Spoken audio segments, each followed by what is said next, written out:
Sœurs et frères dans le Christ, bonjour et bienvenue à cette méditation en ce lundi de la 3e semaine du temps de Pâques. Nous venons de vivre la fête du travail hier aussi et les textes qui nous accompagnent aujourd'hui sont nous permettent de faire une réflexion sur cela. Alors moi, si je vous pose la question de savoir, est-ce que quand vous travaillez, vous avez conscience que dans votre travail, il y a aussi une recherche de Dieu? Est-ce que votre travail est aussi un moyen pour vous de chercher Dieu, de chercher Jésus-Christ? Au fait, la question fondamentale est, pour quelle raison est-ce que vous travaillez? Pourquoi est-ce que vous travaillez? Est-ce que dans ton travail, il y a une dimension spirituelle qui est insérée? Certains pensent, je disais il y a quelques jours, que quelqu'un disait, on vit le travail aujourd'hui comme une punition de Dieu, alors que le travail n'a pas été fait pour une punition, mais pour ennoblir l'homme. Le travail est devenu, je ne sais pas comment dire, un poids. Alors on va se demander quel est le rapport. Dans l'évangile d'aujourd'hui, Jésus dit en effet à ses disciples, il dit aux Juifs qui sont en train de le chercher parce qu'il a fui, il a traversé là-bas le lac de Capharnaüm. Ils se sont rendus compte qu'il n'est plus là en fait. Et alors le texte nous dit d'abord, ils le cherchaient, ils ont traversé le lac pour aller à sa recherche. Et la première question que je pose est, est-ce que vous recherchez Jésus? Et si vous le recherchez, à quel prix est-ce que vous êtes prêt à le trouver? Quel est le prix que vous êtes prêt à payer dans la recherche de Dieu? C'est important. Ça permet de comprendre si vous êtes prêt à traverser la mer, à traverser ce qui est représenté pour les Juifs comme le mal, le lac, l'eau. Est-ce que tu es prêt à le traverser pour chercher Jésus? En fait aussi, à affronter la souffrance et les risques. Et pourquoi est-ce que tu le cherches? Comment est faite ta recherche? Après, Jésus leur dit, vous me cherchez en fait parce que vous avez mangé. Pas parce que vous avez vu les signes que j'ai accomplis, mais parce que vous avez rempli votre ventre, vous avez mangé. Vous me cherchez comme quelqu'un qui va vous donner à manger. Pourquoi est-ce que tu cherches Jésus, le Christ? Et il dit, ne travaillez pas. Parce qu'on demande, tu es arrivé ici quand Seigneur, il est frappé, il dit, vous me cherchez parce que vous avez mangé. Si vous ne me cherchez pas pour moi-même, est-ce que tu cherches Jésus pour lui-même? Quelle est la raison pour laquelle tu le cherches? Pour recevoir, pour qu'il te donne quelque chose ou pourquoi? Il dit, travaillez non pas pour un fruit qui ne dure pas, mais pour une nourriture qui dure éternellement. Alors là, c'est ça, bam. Le travail, c'est pourquoi?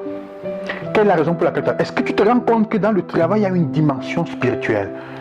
Chers et frères, je vais vous dire une chose. La majeure partie de ce que nous faisons comme travail échoue ou ne nous porte pas du bonheur parce que nous travaillons dans le but de gagner de l'argent. Vous allez me dire, mais c'est quoi? Je dois nourrir ma famille. C'est vrai. Mais est-ce que le but de ta vie, de ton existence, est-ce que tu as été créé simplement pour nourrir une famille? Est-ce que tu as été créé simplement pour travailler et amasser l'argent pour résoudre tes problèmes et tes besoins? C'est pour vous faire comprendre que parfois nous vivons le travail d'une manière mauvaise. Le travail ne nous anoblit pas, ne nous épanouit pas. Parce que le but, la raison pour laquelle on commence une activité, on crée, même si c'est vendre les arachides en route, l'unique raison pour laquelle on le fait, c'est parce qu'on a besoin de survivre. On est au bas de la chaîne. Dans la chaîne d'élévation et dans la chaîne de grandissement de la conscience, d'élévation de la conscience, on est au plus bas de la chaîne. On fait les choses pour survivre et non pas pour vivre. Jésus dit travailler pour un fruit qui demeure. Il dit en fait, la raison, si le but de ton travail, de ta société, de ce que tu fais, est de donner, de transformer, de faire grandir le monde, de revenir à la jeunesse, Dieu dit à l'homme, prends soin de la société. Il travaille pour transformer la création et la rendre plus belle, pour qu'elle rejoigne l'accomplissement de ce pourquoi elle a été faite. Rendre gloire à Dieu, alors tu trouveras les moyens. Même vendre les arachides va te permettre, dans la manière avec laquelle tu vas le faire, si tu y mets l'aspect de la spiritualité, s'il y a une recherche de quelque chose de plus grand, tu vas voir que ça va te permettre de vivre. Mais on fait le contraire. Je travaille pour survivre et entre-temps, je demande à Dieu de m'aider à gagner davantage d'argent.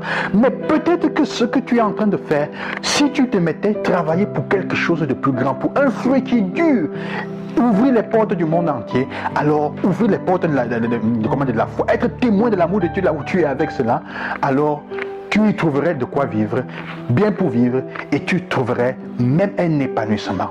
C'est ça qui fait la différence entre un homme qui peut être un milliardaire, qui est aigri, qui n'est pas content de sa vie, et un pousseur qui peut être aigri, ou quelqu'un qui travaille dans le chantier, qui est un maçon, mais qui est heureux de sa vie. Parce qu'il y a un but, parce qu'il y a un point d'arrivée. C'est pour ça que si une société, ce que nous faisons comme travail n'est pas construit sur des valeurs humaines, sur ce type de valeurs, notre être, on va rentrer du travail toujours malade et aigri. Ça va toujours être un poids. Si tu vis ton travail comme un poids, ça veut dire qu'il n'y a pas un horizon spirituel, il n'y a pas de spiritualité, tu ne vis pas de façon spirituelle. Alors pour vous faire comprendre, pour donner des éléments concrets pour réfléchir dans le travail, pour faire comprendre où est-ce qu'on va, qu'est-ce que mon travail, est-ce que mon travail m'ouvre à quelque chose de plus grand, de mieux pour l'humanité, pour le monde entier, pour là où je vis, pose-toi la question. Pourquoi est-ce que tu travailles, comme je disais? Quelles sont les valeurs et les non-valeurs que tu transmets dans ton travail, dans ta société, et que tu reçois des autres? Est-ce que les valeurs t'intéressent? Quelles sont-elles? Quelles sont donc les valeurs qui guident ton travail, ta manière de voir? C'est seulement amasser l'argent qui a une valeur, ou c'est transformer et améliorer la vie des autres? Ça, la différence, ça va t'ouvrir des horizons différents. Alors la question à la fin, donc, je travaille pourquoi? Cela te permettra de comprendre aussi pourquoi tu cherches Jésus. Est-ce que le travail peut devenir une recherche de Christ? Oui. Mais tu travailles pourquoi? Si tu comprends pourquoi tu travailles, tu comprendras aussi pourquoi tu es en train de chercher Jésus. Que le Seigneur vous accompagne, qu'il vous bénisse. Bonne journée. À demain.